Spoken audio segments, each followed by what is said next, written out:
Your manufacturer provides a starter toolkit with all the required tools to perform the changeover. It is located on the left side of the machine behind your spare guillotine.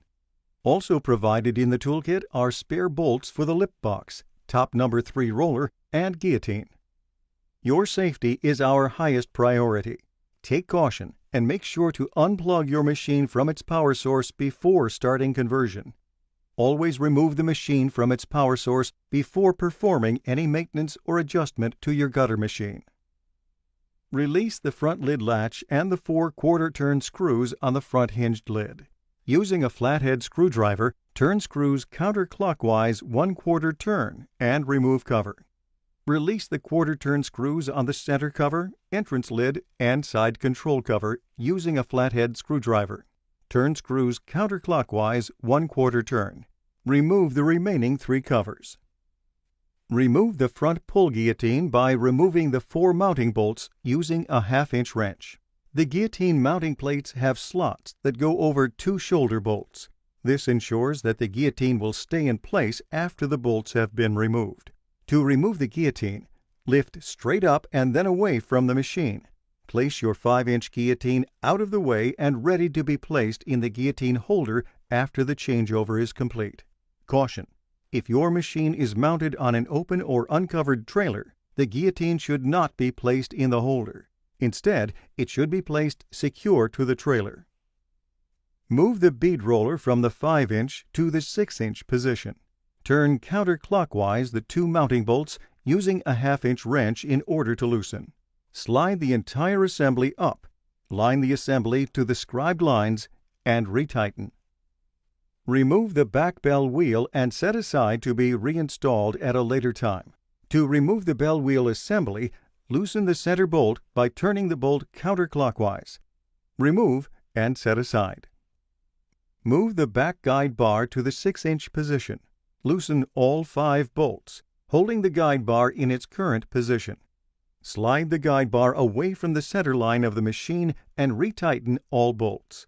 Take care to make sure all tab positions are held in the outward position as you retighten each bolt. Flip the upper exit roller from the 5-inch position to the 6-inch position. Loosen the 2 82-degree countersink bolts using a 5/32 Allen wrench. Reposition the roller with the large counter bore to the outside. Reinstall upper roller using the 2 bolts and retighten. Take care to not over-tighten the bolts in this area.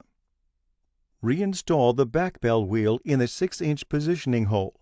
Tighten the center bolt as needed. Remove the 6-inch guillotine from the storage area. Place the guillotine back on its carrier bolts. Once the guillotine is in place, install the 4 mounting bolts. The 6-inch guillotine uses the lower bolts on the top rail. Tighten all 4 bolts as required. You can now place the 5-inch guillotine back in the spare guillotine storage position on the side of your machine. Move the 13 skate rollers on the 4 center skate assemblies to the 6-inch position. To change, pull the spring pin up and rotate to the locked upper position.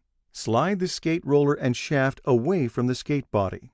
Twist and release the spring pin, causing the pin to lock the roller assembly in the 6-inch position. Repeat this process for all 13 rear skate forming rollers. The Combo Junior will have 1 less skate roller assembly. The 6 and 7-inch combo will have 3 additional skate roller assemblies. Move the entrance guide shoes to the 6-inch setting. There are 2 collars used as a positive stop on the entrance guide shaft, locating each entrance guide in the 6-inch position.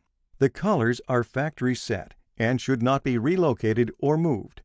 To position the entrance guide shoes from the 5-inch to the 6-inch position, loosen cap screws and slide the entrance guide shoes against the outside collars on the bar and retighten, taking care to not over-tighten the aluminum collars. Move the 3 facebox assembly stations to the 6-inch position. Pull and rotate spring pin, locking it in the up position. Using both hands and the tabs on the station assembly, raise the roller assembly to the 6-inch position. Twist and release the spring pin, locking the station in the 6-inch position. Repeat this step for each of the facebox assemblies. Loosen the 2 bolts on the entrance and the 2 bolts on the exit box mount assemblies. Move the lip box up and out on the box frame mounts. Retighten all 4 mounting bolts. Remove the 5-inch inside box roller assembly by removing the 2 red flathead screws on the top of the box. Make sure to hold the station as the last screw is removed to eliminate the possibility of the assembly falling out of the machine. Remove the assembly and place to the side. The assembly will be placed in a storage position later. Move the 6 outside box roller bottom belts. Pull and rotate spring pin locking it in the out position and lower the bottom portion of the outside roller down to the 6-inch position. Rotate spring pin to the locked position. Pushing up on the bell roller assembly, make certain the adjustable portion of the roller is locked in the 6-inch position. Repeat this step for each of the 6 lip box stations. Install the 6-inch inside box roller bar assembly.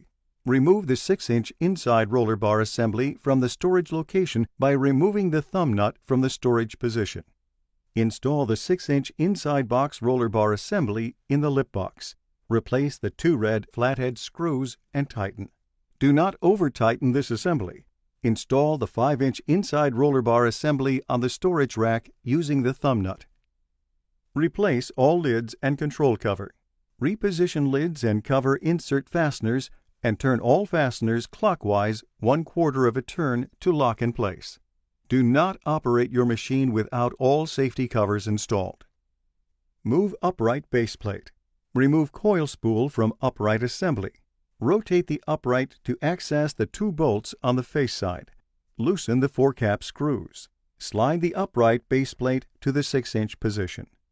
Tighten the screws. Adjust the spool from the 5-inch setting to the 6-inch coil width. Pull the safety pin from the safety brake, loosen thumb nut, and rotate the brake out of the way of your spool assembly. Remove the spool assembly from the machine. Release spool safety pin, then pull the pin from the spool collar. Slide the entire spool half out to the 6-inch position and reinstall pin and safety pin on both halves of the complete spool assembly. Reinstall spool on the upright and reposition spool safety brake with safety pin. Place loaded spool onto upright assembly using an approved lifting device.